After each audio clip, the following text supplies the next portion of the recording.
Hello. We've spent weeks talking about the challenges at home, but this week provided a terrible reminder of problems abroad. So this morning, how can we help? Disaster and distress. The earth shook. Thousands of lives lost in Turkey and Syria. Moments of miracle among the dust. And glimpses of history this week too. Nearly a year into the conflict in Ukraine, President Zelensky surprised with a visit and a demand. We have freedom, give us wings to protect it. A smaller share of taxpayers' cash goes to help the rest of the world than before. We have one big question this week. What are our responsibilities beyond these shores? Andrew Mitchell, the Cabinet Minister who looks after aid for other countries, is here. I've been to Warsaw to speak to President Zelensky's closest ally, the Polish President Andrzej Duda, about the war. Labour's Lisa Nandy, who wants to level up our country, joins us from Nottingham. But it's Sunday morning and there's more to life than politics, so we'll talk to one of the nation's favourite cooks, Prue Leith, sorry Delia, on how to live happily, die well and learn to disagree. And to add to the mix, the Ukrainian ambassador to the UK, Vadim Prystaiko, who hatched the secret plan for President Zelensky's visit, the AI expert, Priya Lakhani, and the SNP MP, John Nicholson, joins us too.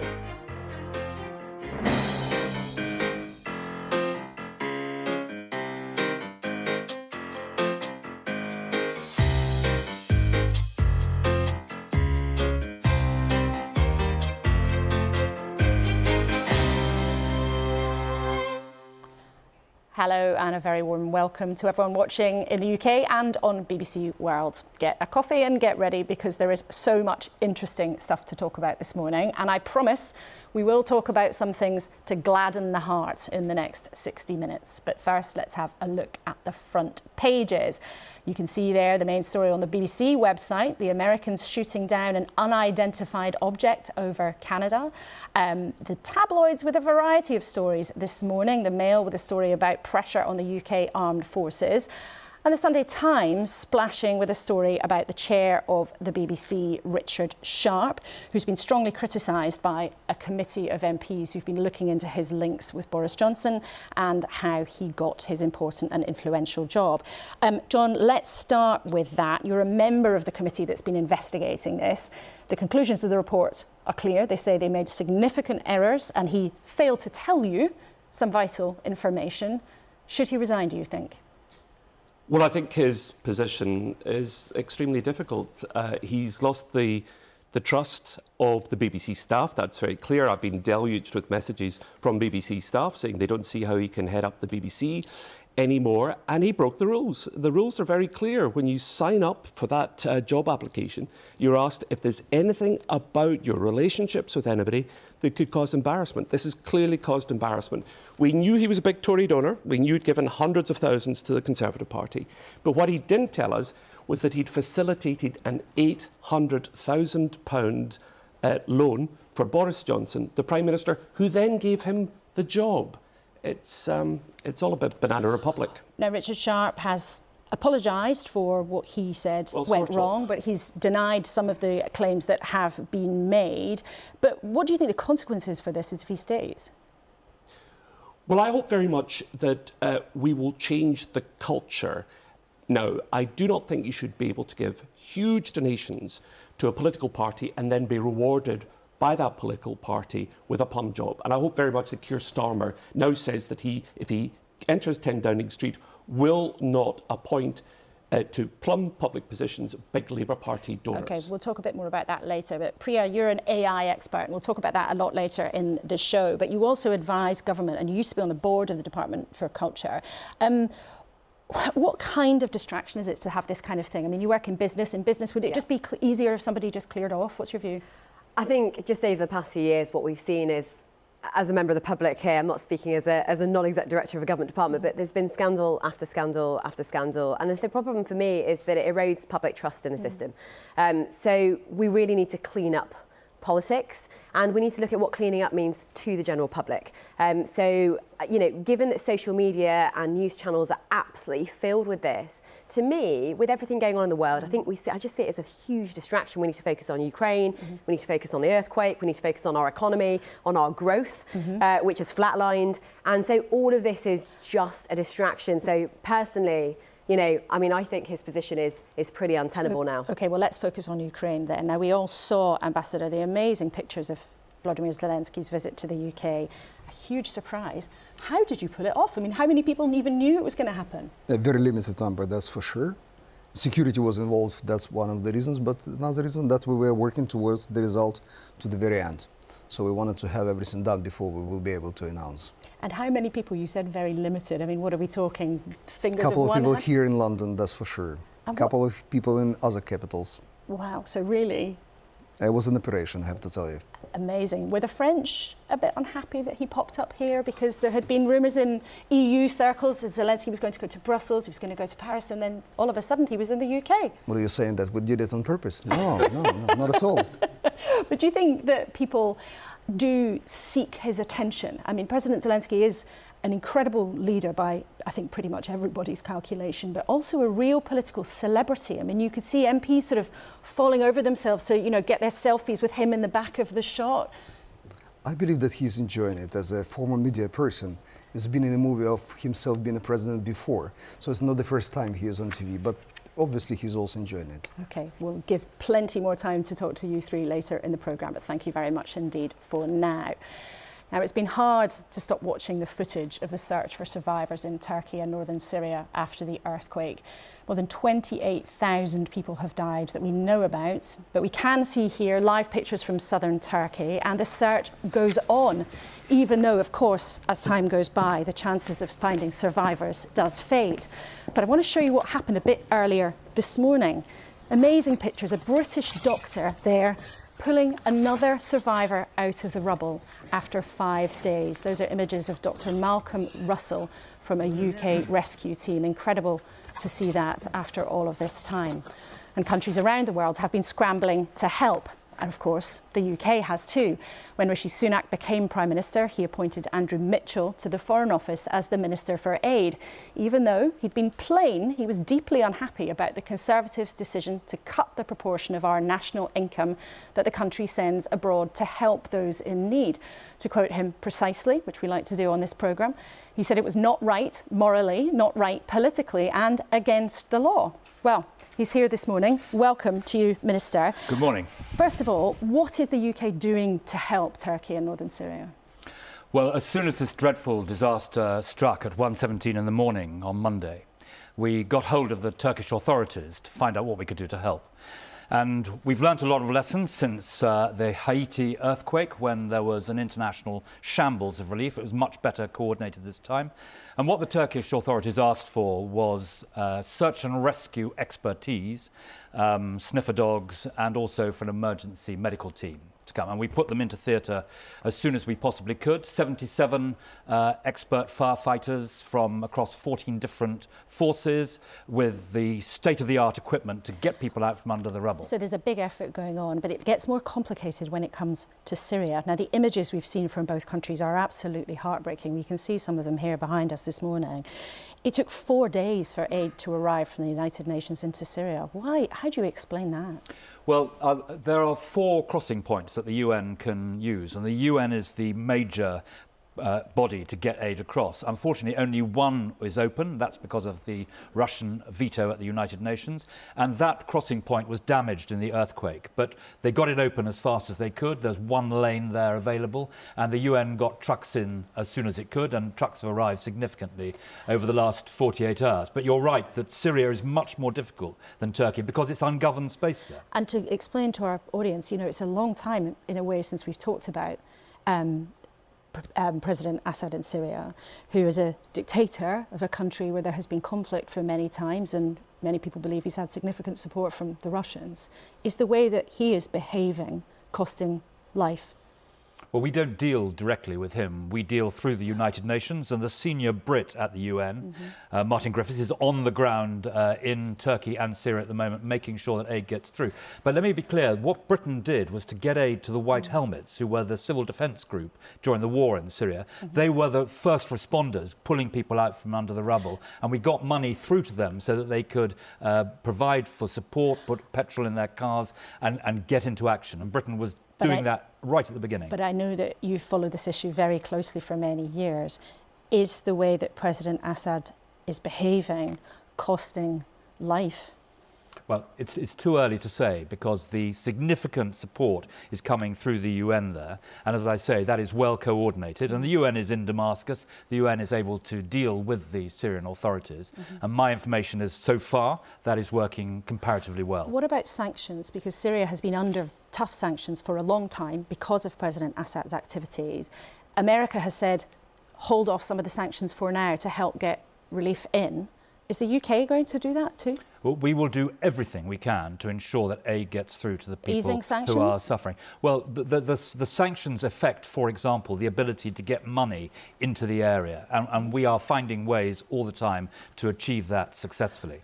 But would it be easier if you relax the sanctions? Because the United States has said they will ease off some sanctions. Is the UK going to follow that example? Well, specifically here, where sanctions would hold us back in any way, we would seek to have them lifted. But at the moment, we are able to get what we want through, and that's the key thing. We're still at the stage where people are being pulled out of the rubble, as we've seen British firefighters pulling them out in Turkey, and that is the key thing we have to do at the moment. But you may ease them as time goes on, you're suggesting, for these specific reasons, if needed. OK.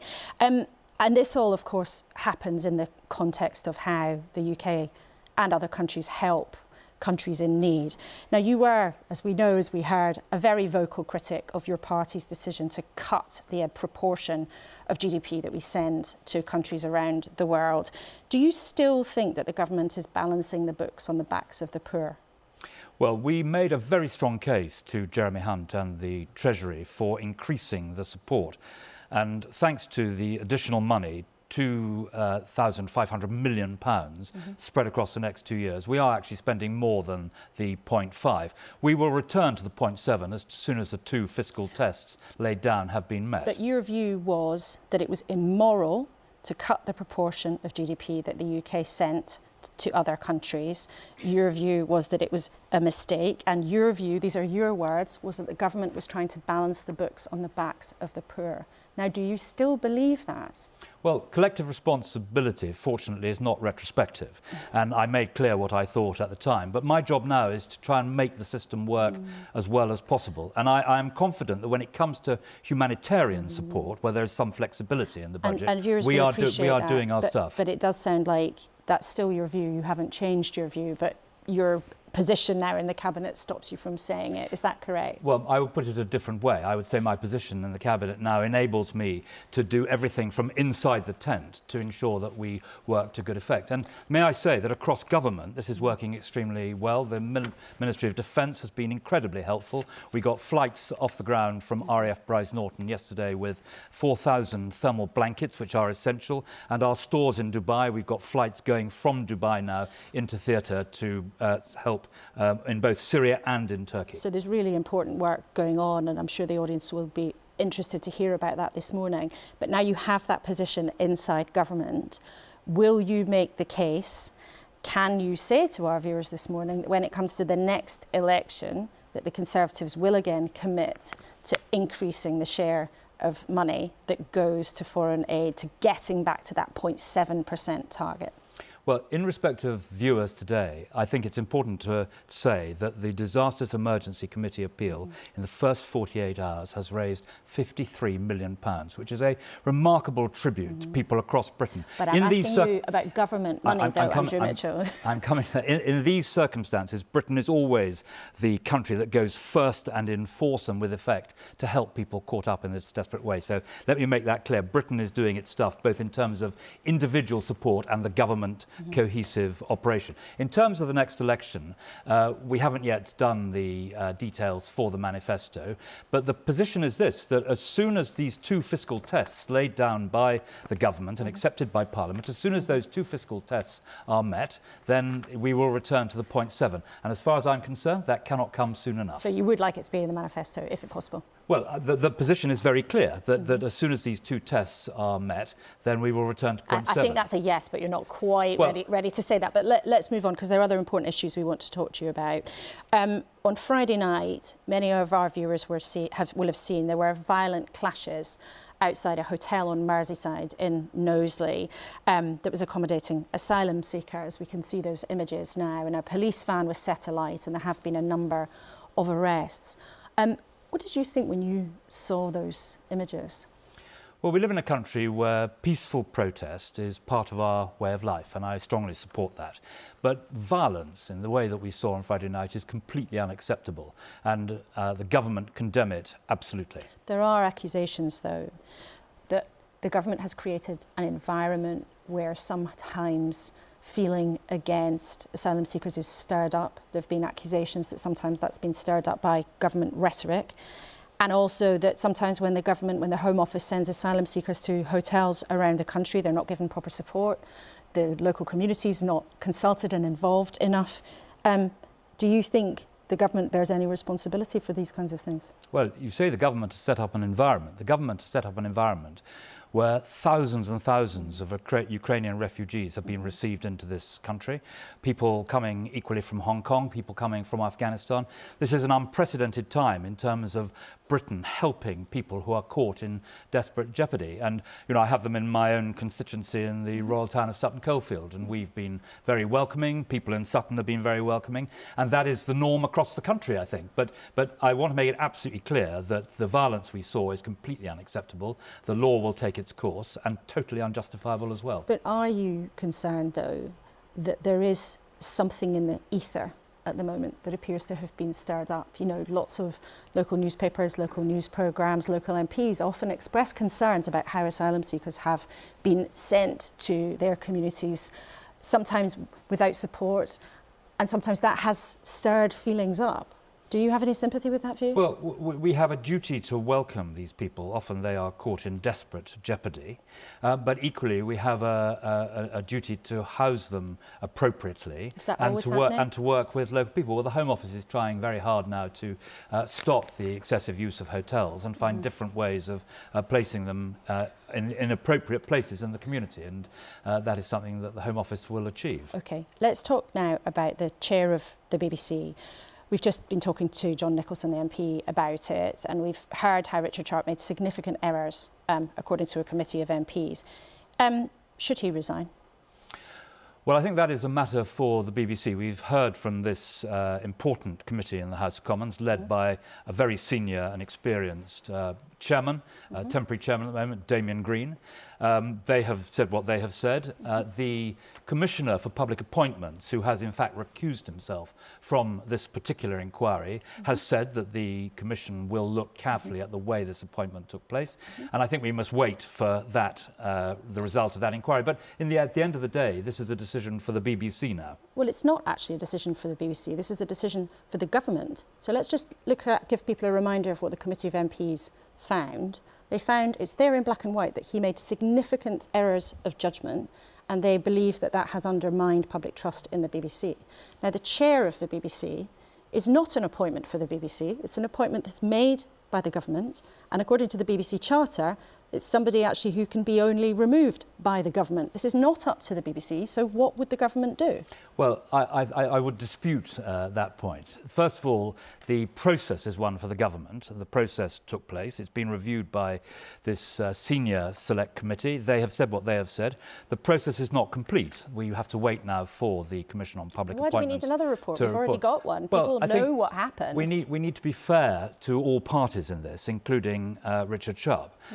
So I think we must wait for the result of the Commission on Public Appointments, and then actually the BBC is not a silent part of all of this. The board of the BBC will need to consider what is said and reach their own conclusions, and I'm sure that the government will react appropriately to that. But the BBC doesn't have a mechanism to do this. I mean, I can read you, if you like, from the BBC Charter. It says that they have to resign by written notice to the Secretary of State, that's a member of the government, or if the appointment is terminated by order in council, and that's the Privy Council. This is up to the government. It's not up to the BBC. I think that once everyone has seen what the Public Appointments Commission has to say, that it is inconceivable that the board of the BBC won't have a view. And what is your view? Should he stay or go? The government will. Well, I'm not in possession of all the facts yet. We need this inquiry to take place. But then, you know, I think it will be a matter largely for the board of the BBC to make a recommendation to the government. OK, Andrew Mitchell, thank you so much for coming in this morning. It's great to have you in the studio and speaking to you about so many different subjects. Right. Let's see what all our panellists think of that. They had strong views on it beforehand. John Nicholson, Andrew Mitchell says we have to be fair to all parties and fair to Richard Sharp to let this play out. It doesn't sound like the government really wants to touch this with a barge pole at the moment. What do you think? Well, we were fair to Richard Sharp. We had him in for a couple of hours. We gave him an opportunity to say he'd got it wrong, to hold up his hands, to say he'd made a mistake. He refused to do so. And I'm afraid that Andrew Mitchell is entirely wrong, and you're completely correct. It's nothing to do with the BBC. The BBC can't force him out. The BBC didn't appoint him. Boris Johnson appointed him. Boris Johnson made him the BBC chair while he was arranging and facilitating an £800,000 loan. Which, of course, he denies that he facilitated the loan, but he says that he put the two connected, a relative of Boris Johnson. That is dancing on the head of a pin. If you facilitate a loan, apparently the Prime Minister couldn't get by on his £160,000 salary. He was struggling financially. And his cousin, some kind of cousin, distant cousin, comes along and offers to help. And Richard Sharp was the person who facilitated that. I'm interested, Priya, in what you think of how the Minister handled that. You were clear, actually, that it was untenable because there's a distraction. You just need to crack on. Briefly, do you think it would be better, actually, if Richard Sharp just decided to go of his own accord? Well, no, because on the one hand, what we're trying to do is say, let's clean up the process of appointments. So what you have to do, and I think to be fair to what I've seen across government, is you also then have to ensure you have a process for outgoing. And all they're saying, they're not making a decision. They're just saying, let's have the due process, right? Let's not cut it short. Let's hear from anyone. So I think if we're going to talk about process being clear, transparent, signing up to public principles, et cetera, and being very clear what that looks like in the future, then we've got to be fair to the entire process. And from hearing Andrew Mitchell, that's, I think, the position of the government is let's wait and hear for the rest of these. Wait for what? Reports. What are they waiting for? There's a very detailed report. We've seen, I think, 3 or 4 Sunday Times investigations into that. What are ministers waiting for? What bit of information do they not have? The facts are abundantly clear. We know what the facts are. It's time to... There's a great thing that they do in government at the moment, which is they keep throwing things into the long grass, saying, we're waiting for an inquiry. I mean, how many inquiries do you need to determine the facts? We will see it in the interest of transparency. With Nadeem Zahawi, we saw a process. And again, you know, I'm not the government, but I'm just saying that if you talk about a process, you need to ensure that that process is now... We have to create more clear and transparent, but it's allowed to play out. And that wasn't quite throwing the long grass. Well, we will see how it plays out. And in the spirit of transparency, I should say, we asked Richard Sharp if he wanted to come on the programme this morning, but he declined. Surprise, surprise. Now, I want to talk about Ukraine. Ambassador, we talked a bit about President Zelensky's visit this week, which I think our viewers will remember seeing for such a long time. But when we've also seen these awful scenes in Turkey and Syria, as we approach the anniversary of the conflict, how do you keep what's happening in Ukraine in people's minds? And do you ever worry that actually it will slip away from people's consciousness?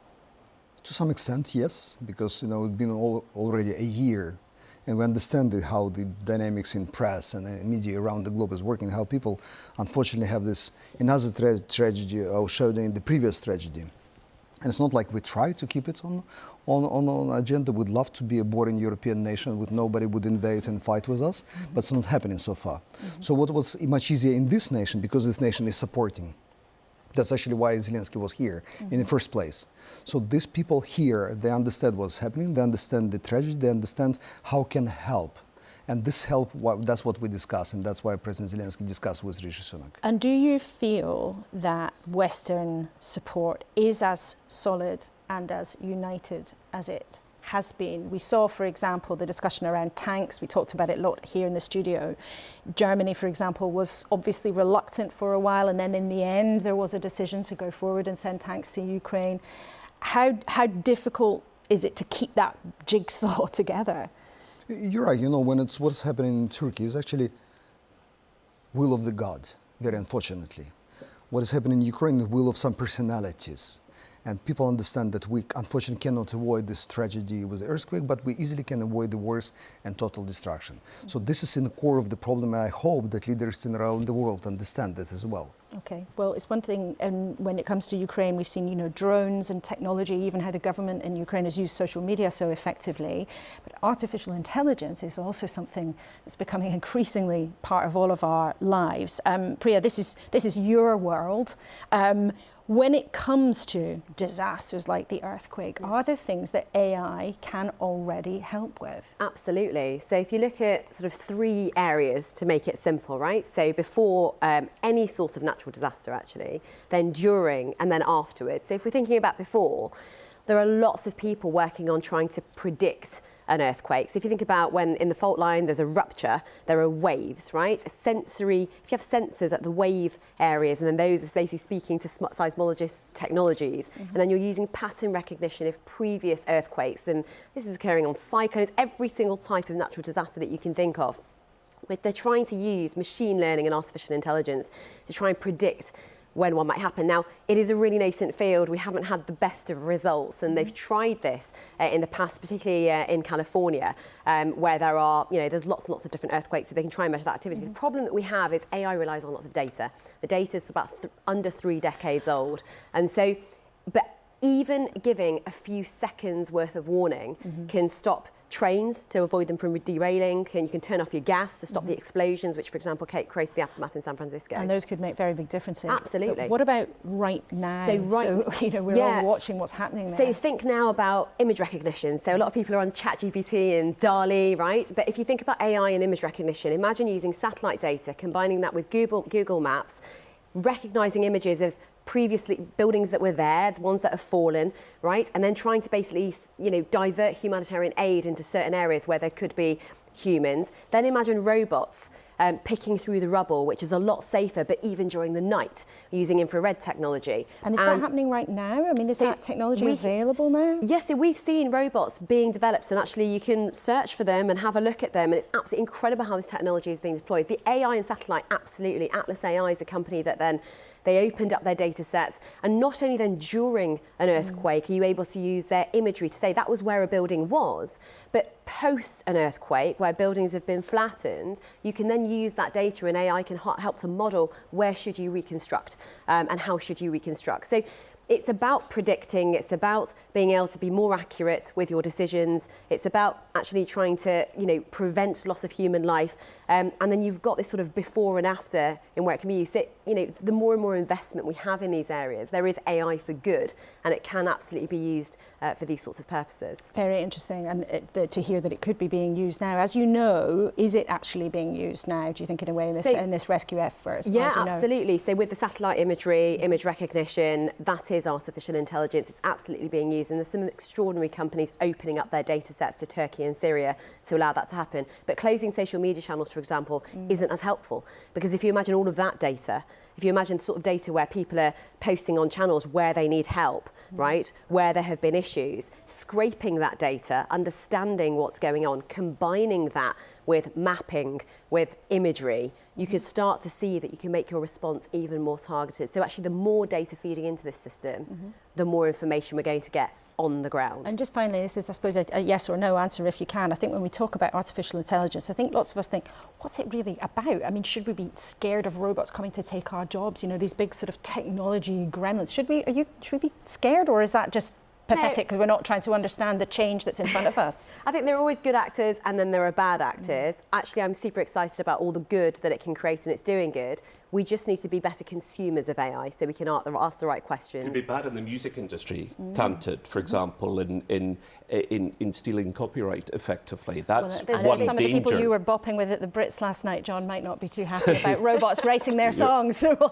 You were spying on me, Laura. Thank you very much, all three of you, for now, and more from you later. But we want to hear from you as well. I'd love to know if you have been using AI. What has ChatGPT done for you? Is it doing your kids' homework, or maybe yours? We will talk about this again, a huge change in our times, and we're going to speak to people at the forefront of this whole new world in the next few months.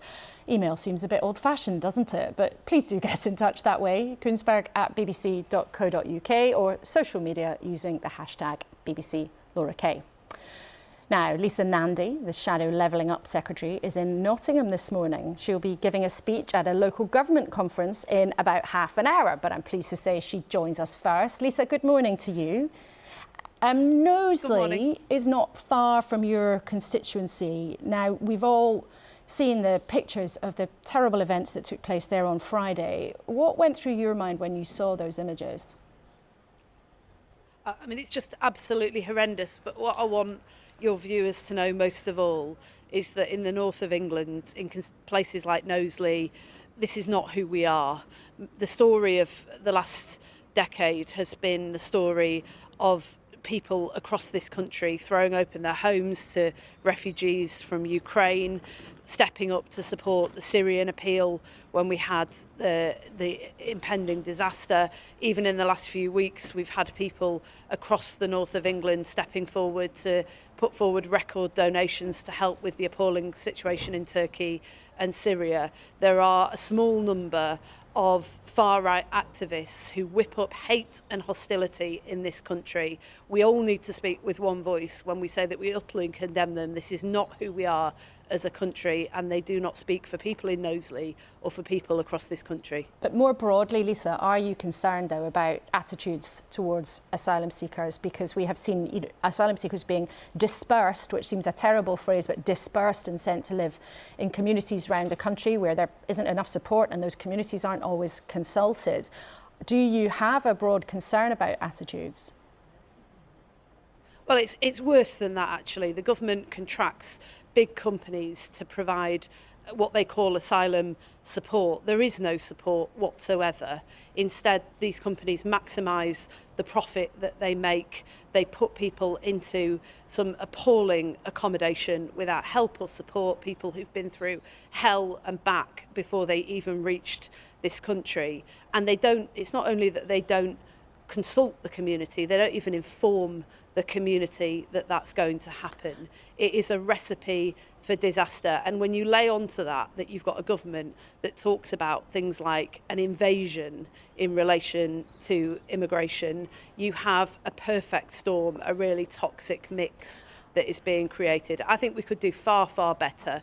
We could provide a properly structured, planned system of immigration that is aligned to skills shortages in this country. We could provide a welcoming and supportive system for people who are fleeing war and persecution and live up to our international obligations. And we could change the rhetoric around asylum so that we no longer have a Home Secretary that tries to blame the government's failings on some of the most vulnerable people in our country. But is it I think ever we could do okay, better, but we in can your only do that view? with a change of government. Is it ever okay, in your view, though, to protest against asylum seekers in your constituency? I know some of your constituents in 2021 had complaints about asylum seekers being placed in a hotel in your constituency. It was an issue you raised too. Is it ever okay to protest? It's absolutely right to say that we want a better and fairer system that supports people who come to this country fleeing war and persecution, but also takes into account the fact that often those the system places people into accommodation that is totally unsuitable without even informing the local community. It's why I'm standing here in Nottingham today, where local government leaders are gathering from across the country, because people for a long time have been saying we want far more control, we want to take charge of our own destinies.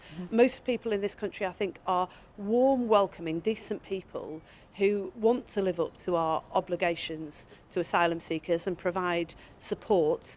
And we could do it far, far better if we didn't have a government that was constantly micromanaging decisions from Westminster and Whitehall. And I know, Lisa, you'll be making the case for giving those powers away today. You'll be promising local councils you'd give them lots more power. But on this particular issue, for whatever reason, should councils ever have a veto against having asylum seekers housed in their areas? Would you give them that power? Well, I think they should have far greater powers over what happens in their communities. And I'll just give you an example that is directly relevant to what has been happening in Knowsley and the asylum system.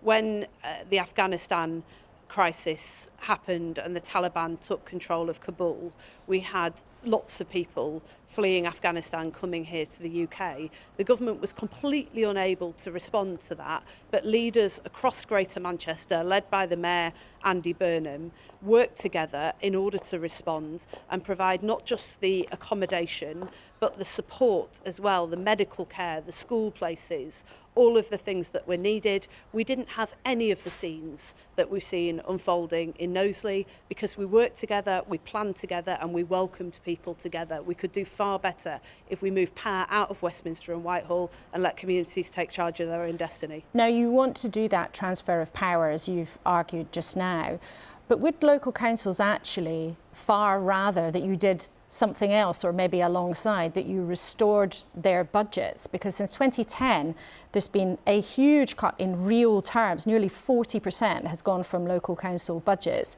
If you really want them to be able to do a better job and you really want them to take charge of their own destinies, would a Labour government restore their budgets?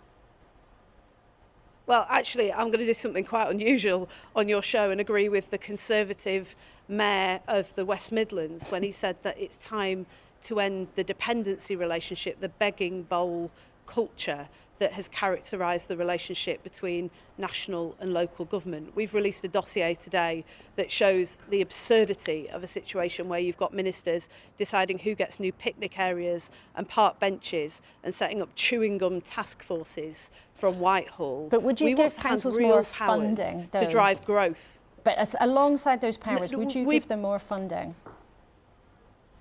What we'll do is we'll end this absurd Hunger Games style competitive bidding process where we bid for small pots of money back, and we'll line up national government budgets behind local growth plans to get every part of our economy growing. So instead of wasting huge amounts of money from Whitehall on these small pots that are handed out ad hoc to whoever happens to be in favour on the day, we're going to make sure that every community has a local growth plan to grow their economy, get good jobs back into the community, money back into people's pockets and thriving town centres again. And we're going to do that by lining up the money that is currently wasted in Whitehall behind those local growth plans and moving power out of Westminster and Whitehall. And finally this morning, Lisa, we've been discussing Richard Sharp, the BBC chair. Now, you'll know a committee of MPs has found that he made significant errors in the way in which he presented the account of him getting his job. Does Labour think that he should resign? I think his position is increasingly untenable. There is a report that is due from the BBC, and I think it's right that the BBC is able to publish that report and that due process is followed. But I think this development today is incredibly serious. The government from day one has relied on the defence that Parliament pre-approved this appointment. This committee is now saying, had they known the full details and had that been disclosed to them about the relationship between Boris Johnson and the Conservative Party and the BBC chairman, that situation would have been very, very different. I think that does make his position increasingly untenable. And when the report is published, if those questions can't be answered, then I think that the integrity of the BBC is far more important than the position of one individual. OK, Lisa, thank you so much. We'll let you go and get on with your speech, which I think you're about to give any moment now there in Nottingham. But thanks for being with us this morning. Thank you. And that story will, of course, move in the next few days. Now, at the start of the show, we said it's been one of those weeks when the reality of what's happening in the rest of the world was brought home. MPs filled the amazing Westminster Hall, as we've been talking about, to catch a glimpse and their own photos of Volodymyr Zelensky, the Ukrainian president, here with one powerful request. And I appeal to you and the world with simple and yet most important words. Combat aircrafts for Ukraine, wings for freedom. Now, after stopping off in the UK, President Zelensky headed to Paris and then Brussels, where he made sure to make time to speak to his closest ally throughout the war, the Polish President, Andrzej Duda.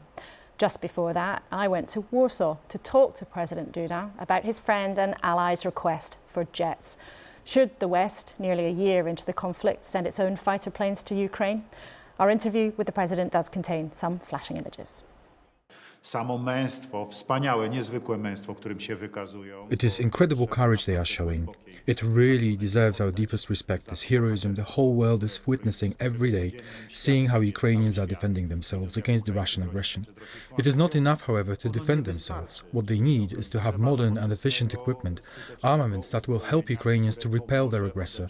This weaponry has to be delivered to Ukraine all the time. Ukraine has to win, Ukraine has to repel the Russian aggression, but for it to be able to do so, it needs armaments. Żeby mogła to zrobić, potrzebuje uzbrojenia. But President Zelensky says now he needs jets. Why not send them? In fact, he says Poland has F-16s that you could send. F-16 to są jedne z najbardziej F-16s are one of the best jets in the world, so there is no doubt about how efficient they are. The problem from our point of view is a different one. First of all, we think that this requires a decision by the Allies anyway, which means that we have to make a joint decision. Also, due to the fact that there is a very serious need for maintenance of F-16s, if they were to be deployed somewhere, it is not only about the jets. You also need maintenance and technical background, technical servicing, and so on and so forth. So it is not enough just to send a few planes, a few jets. And a problem that we're facing, at least in Poland, is as follows. We have such jets, but they are fewer than 50. So, as a matter of fact, this is our only stock of jets that we have. This poses a serious problem if we donate even a small part of them anywhere, because I don't hesitate to say we have not enough of these jets. We would need many more of them. A decision today to donate any kind of jets, any F-16s, to donate them outside Poland, is a very serious decision, and it's not an easy one for us to take. Jest decyzją bardzo poważną i nie jest dla nas decyzją łatwą. It took Germany a long time to make up their mind about sending Leopard tanks. Do you feel frustrated ever that some of your allies have not been as proactive, have not been as quick to help, and have not been as generous as Poland has? No, you cannot really talk about such things as being frustrated or not. A politician cannot be frustrated. I am doing what I believe is the right thing in the interest of the Polish people and from the point of view of the security of our part of Europe, and also the security of Ukraine. Because what is important to us is to make sure that a free, sovereign and independent Ukraine survives and exists. Also, what is important is that the Russian imperialism, which is reborn, be stopped, so that Russia hears a very strong and decisive no, so that Russia is repelled. And what is your worst fear now? I mean, we already saw in November a missile come over into Poland that you believe was sent in error by Ukraine. But what was that moment like? Did you feel this could be it? This could be the beginning of your country being threatened in the way that Ukraine has? Ja podszedłem do tamtej sprawy bardzo spokojnie. I approached that event in a very calm way. Of course, I knew that the missiles fell down, but we also received information that they fell very close to the border. Initially, we heard there were 2 rockets. Then it turned out that it was one rocket after all. They fell close to the border and they did not hit any military targets. So it was very probable indeed that they were not aimed at the spot where they crashed.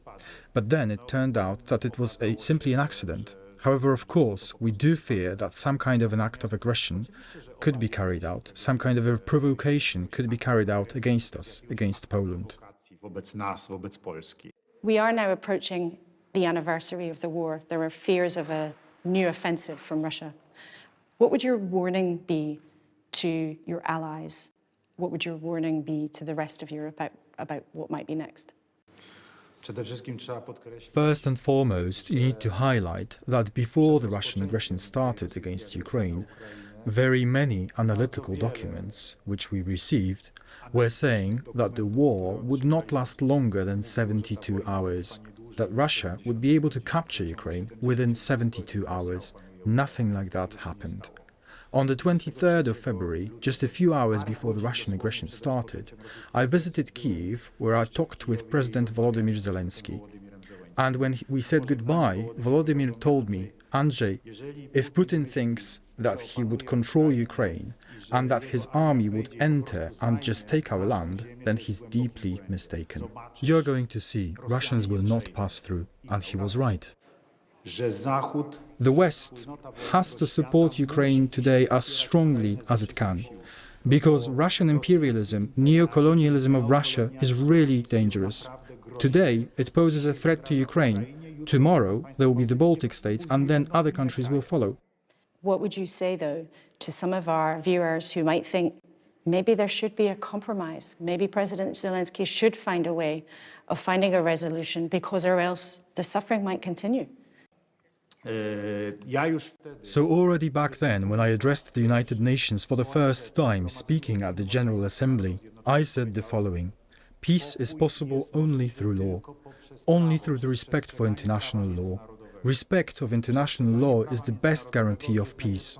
As a matter of fact, then, if the war is to come to an end, if Russian aggression is to come to an end, that primacy of international law has to be restored.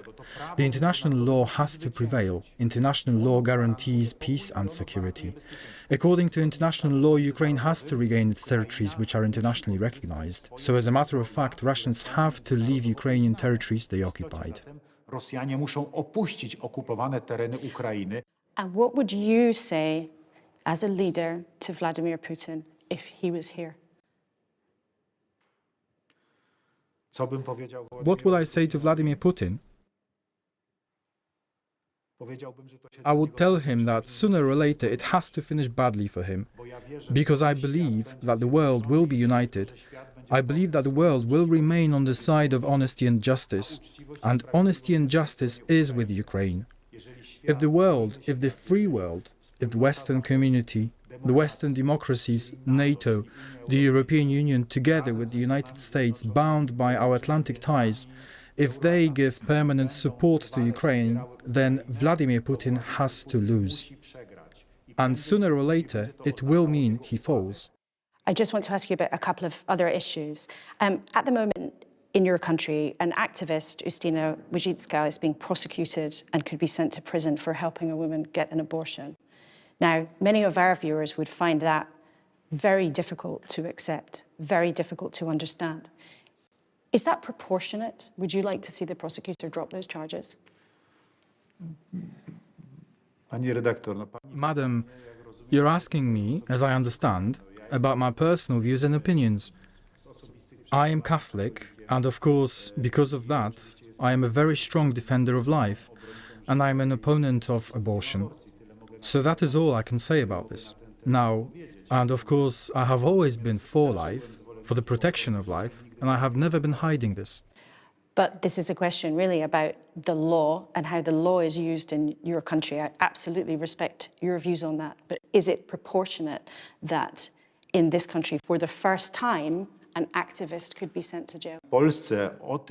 In Poland, if we are speaking about the status, the legal status, the Constitutional Tribunal took a decision, it passed a ruling. So these are not laws which would have been passed by the Polish Parliament. The Constitutional Tribunal passed this judgment, which repealed the provisions it considered were contrary to the Polish Constitution, because the Polish Constitution clearly stipulates protection of life. Every economy around the world has been struggling to get back on its feet after COVID and all sorts of other challenges. And of course, the war in Ukraine has had a big effect. But now, by some measures, Poland's economy is in much better shape than the United Kingdom's economy. And at home, many people often think about Poles coming to the UK for work. Could it be that we might see British builders coming here instead of Polish plumbers coming to the UK? No, dziękuję. Thank you for your compliments about Poland. As the President of Poland, I am very grateful for them. I would like to send my greetings to all my compatriots who are living in the UK and working in the UK, working hard, because as the Brits know very well, Poles are capable of working diligently and honestly. They have demonstrated that over the past few decades in the UK. If things are so good, then I encourage all my compatriots to come to Poland, to come back home and to work here. But first and foremost, I am glad that Poland is represented there in the UK. I believe that my compatriots contribute well to the development of the United Kingdom, the building of the British economy as an economy of success. Mr. President, thank you so much for speaking to us today. It's been a pleasure. Thank you. Thank you very much. That was President Duda of Poland. I've always said we will keep talking about what's happening in Ukraine as time goes on. And as we approach the anniversary of the conflict, we will keep having that vital conversation. In a few minutes, we'll hear again from the Ukrainian ambassador. But let's turn first to something completely different and welcome a dame to the programme, Dame Prue Leith, no less. You don't need me to tell you. She's one of the country's most famous food critics and cooks, who's made chefs desperate to impress her over the years on Bake Off. But what you might not know is that Dame Prue has also been campaigning for many years on an issue that is hard to talk about. Some of the most important ones often are. Prue's campaigning to change the law so that people can end their lives with an assisted death. And she's made a new TV programme about this with her son, who's an MP, Danny Kruger, a Conservative who disagrees with her very strongly. Here's a clip. Mum and I are waiting for Canada's leading assisted death practitioner, Dr. Stephanie Green, to assess Parkinson's patient Jan. She must decide if he qualifies for what Canada calls medical assistance in dying, or MAID for short. All these words are so subjective, aren't they? Foreseeable and intolerable. Exactly. Intolerable for you might not be intolerable for me. Exactly. There's a big responsibility on the doctor. A very warm welcome to the programme, Prue. Thanks for being with us on a Sunday morning. Why do you feel so strongly about this issue? I think I got into this when my elder brother died and he was cared for by the NHS. And it was the most horrible death. It went on for weeks and he was begging to be allowed to die and couldn't he have some more morphine? He was just in incredible pain. And I'm sorry to say that that still goes on. In any hospital where, especially with geriatric wards, you know, it's a kind of secret. The medical profession don't want to talk about it. Nobody likes to talk about how horrible death can be. And, you know, I don't say it's brushed under the carpet, but it's interesting that nurses are more in favor of assisted dying than doctors are. And I think that's because nurses are the ones who have to see it happening day after day. Your son, though, and many of our viewers watching this morning will just take a view, and many people feel it in their guts, that it's just wrong to end any life earlier than it otherwise would take place naturally. What would you say to people? We see your conversations in the programme with Danny, but what would you say to our viewers who feel that? Well, I think that is a sort of instinctive thing, that you don't want to end a life. And yes, that's fine. But actually, the person whose life, I mean, anyone can have a principled objection to assisted dying, but I think nobody's taking any notice of the people who are dying. If you're terminally ill and in enormous pain, all this talk of sanctity of your life is a sort of mockery. I mean, it's your life. And if you're hating it and you desperately want the pain to stop, I mean, I'm very conscious that I have had a wonderful life. I've had a fantastic life. I don't want to end it with 3 weeks or 3 months of enormous pain and misery, not just for me, but for my family and for everybody around me. I think it's my life anyway. And as far as I'm concerned, I don't believe in the sanctity of human life in that religious way. But many people do, and they also have real reservations about how changing the law could potentially be exploited or abused, or people who are very vulnerable. Nobody is asking anyone who disagrees with the widening or with the idea of adopting an assisted dying law. Nobody's forcing anybody to take it. It's an option. What we're asking is for people to have the choice. I'm not asking anyone who has principles that prevent them wanting to end their lives. Of course, they don't have to. You know, this is a very unfair debate. People who oppose this want to oppose it for everybody. People who want to have the law changed are perfectly happy that anybody who doesn't want it doesn't have to have it. We're not talking about sort of compulsory euthanasia here. It's a very sensitive subject, and you broach it in this programme with your son very honestly, and some of those conversations are quite difficult. Do you think you will ever be able to persuade him that your argument is the right one? No, I don't think I will. I think he is very principled and he doesn't agree with it. And he's very nervous about all sorts of what I think is sort of imagined slippery slopes, that we'll pass this law and then the next second we'll make it okay.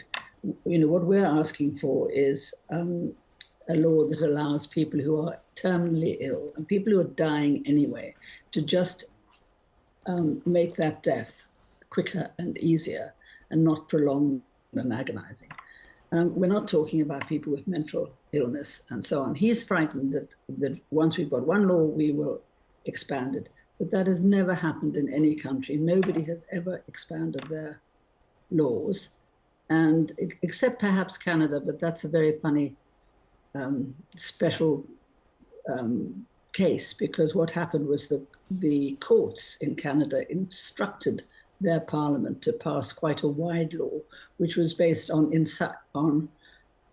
unbearable suffering rather than on terminal illness. And they didn't do that. They passed one just on terminal illness, and then this was challenged in the courts, and they had to go back to what they were originally meant to do. Okay, Dame Prue, I think we're going to leave it there. We've got some problems with your line, but it's been fascinating to talk to you about that this morning. And the programme is on Channel 4 on Thursday night, where you and your son have this very difficult conversation, but in a very sensitive and interesting way. We're grateful for your time this morning. Thanks so much for joining us. Now we are nearly at 10 o'clock. We've talked about so many different things this morning. Ambassador, I'd just like to pick up with you on what President Duda, your Polish ally, said. He was pretty clear that despite President Zelensky's very strong requests for fighter jets to help in the war effort, it's not going to happen. Were you disappointed to hear that? No, let's wait and see. That's what we heard about tanks. That's what we heard about long-reaching artillery. That we heard about everything. I know that some leaders have to say these words for the sake of the unity of the alliance.